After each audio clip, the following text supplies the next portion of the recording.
Episode 4. In the city of St. John. At last I have my wheels on terra firma, or at least firmer than that bloody ship.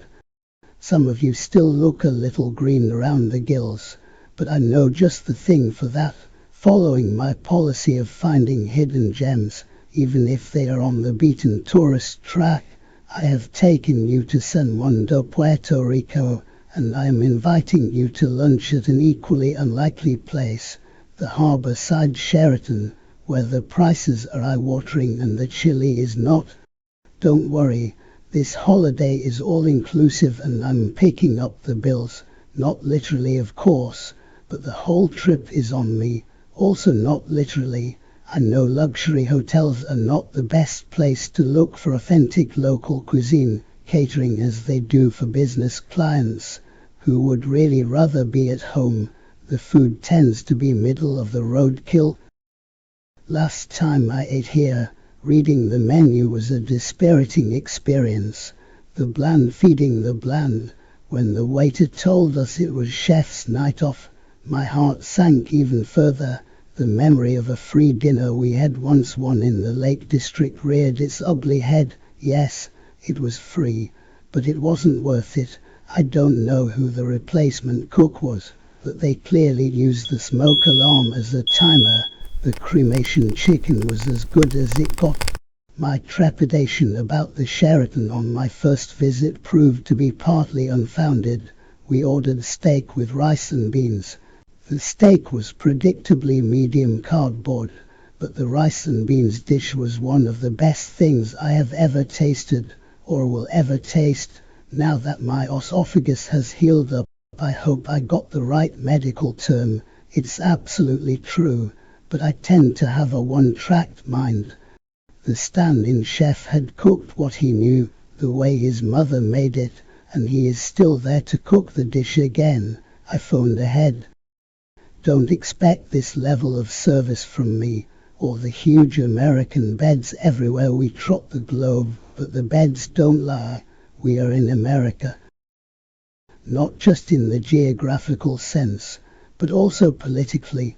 Puerto Rico is part of the Commonwealth of the United States of America. I believe the state of Virginia also calls itself a Commonwealth, but it's nothing like that. It's more on the lines of the British version, where former colonies of the empire plus invitees like Mozambique form a club with the Queen as their head of state.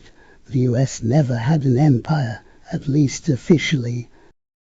The island of Puerto Rico derives some benefits from the arrangement, but the right to travel freely to the mainland US and settle there is not amongst them. However, my friend who works in the British Foreign Office tells me that this Commonwealth also leaves countries like Puerto Rico to themselves, but there are limits to freedom of action, except perhaps for sly low cunning, Teflon-coated, self-reverential, up-their-own-bum narcissists like, well, enough said. You are way ahead of me. My friend in low places assures me that every word of this is kosher and halal, but then he does lie for a living. Let's stroll together across the lush grass towards one of San Juan's many forts. It's good to stretch your legs after the child-sized toy road train. If your legs still work, that is. I got here thanks to the kindness and ingenuity of 3 locals. They lashed my wheelchair to the back of the touristy toy road train. Unfortunately, the driver set off before we had a chance to tell him what we had done. He soon found out though, as we trundled through the narrow bumpy streets.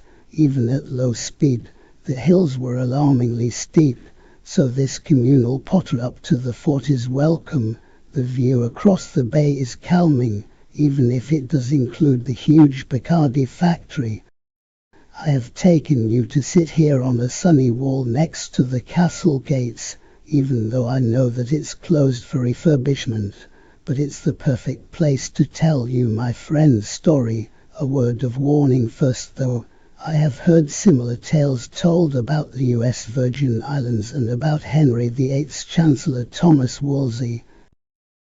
Once upon a time, A former US president was sitting in his Oval Office, adjusting the dead cat on his head and flicking between TV channels in search of news about himself, when one of his aides delivered a detailed briefing paper on the president's forthcoming visit to Puerto Rico. The dossier contained the itinerary, profiles of the people he was due to meet, historical and political digests, and an invitation to a personal briefing event.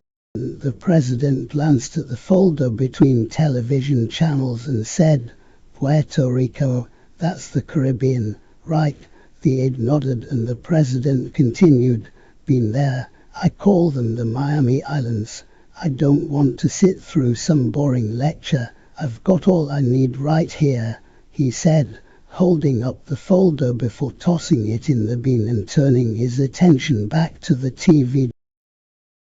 Descending the steps of Air Force One, the then president was greeted by his local guide, who introduced him to the island's dignitaries. Then came a city tour. "We will do a similar one, only without the armored cars, and without the men with sharp suits and hearing aids." In the evening the president was shown round the head of state's private apartment, which he declared to be cozy, by which he clearly meant too small. In fact, he did a lot of declaring, interrupting his guide's incessant monologue about the head of state. He wasn't listening, a fact he made abundantly, or rather, gratuitously clear. If you had the attention span of an amnesiac tsetse fly, and the office of President of the United States, you too can get away with being crude, lewd and excessively rude. The guide said, and last but not least, the head of state's banqueting hall. The president suddenly showed signs of interest. He had been to more banquets than I've had hot dinners, but he let out a low whistle when he saw the grand room and the table settings for tonight's feast. He was truly impressed, even more so when he was shown the head of state's beautifully carved chair. "This head of state sounds like quite a guy," said the president. "When do I get to meet him?" The guide stuttered, "But sir, it's you. You are the head of state." Okay, I don't mind you not laughing, but chanting the punchline in unison is going too far.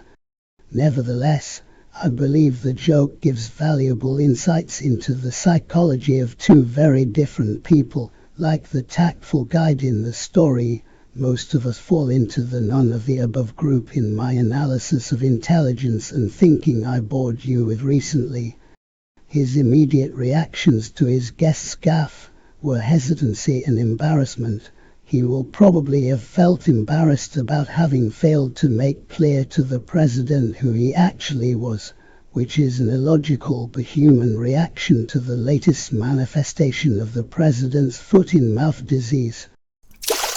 But he will probably also have felt embarrassed on the other's behalf, and you don't get much more illogical than that, although I wouldn't feel too sorry for the guide, who almost certainly does not exist.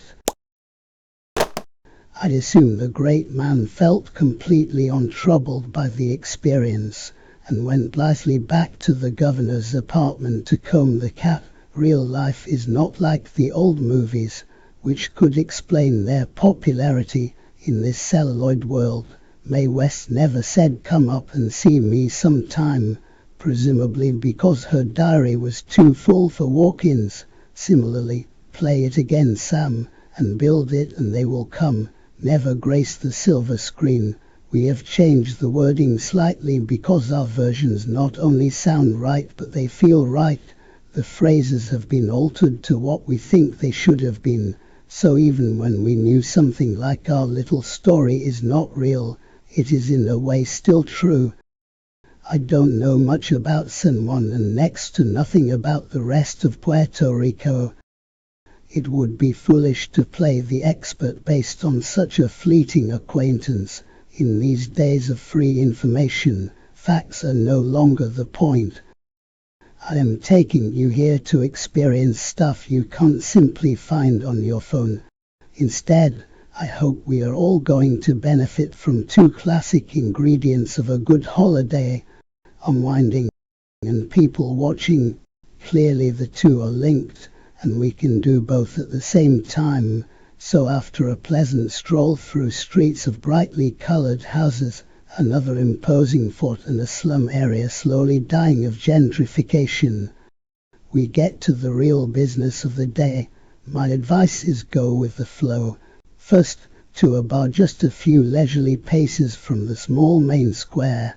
You may have noticed there aren't many bars in the old town. At first I attributed this to a lack of disposable income for most locals, and there is some truth in that.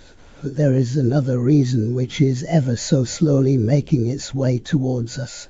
So drink up your fruit juice, your beer, or that muted abomination that is white rum. It's time to do some serious people watching. A few steps take us to seats overlooking the square. A group of guitarists is playing on the far side of the paved area on which a solitary couple are dancing tango style, oblivious of the 32-degree heat in the dappled shade. But the drums and trumpets coming towards us cannot be ignored. Before things get too loud, I need to tell you something about tourists like you and me. Well, not really like us pioneers of cerebral voyaging and stealth tourism, voyagers you might call us. Or probably not.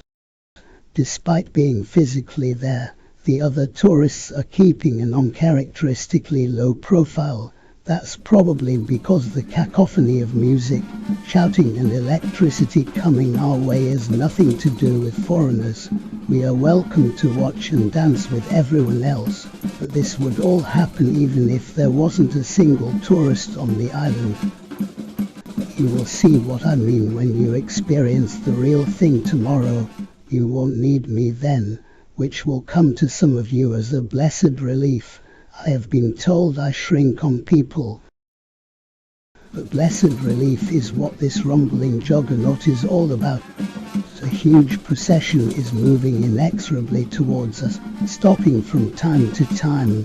The chaotic noise is now explained by the three brass bands, numerous trumpeters, drummers and singers. Each group is dancing to its own tune, adding to the atmosphere of chaotic joy.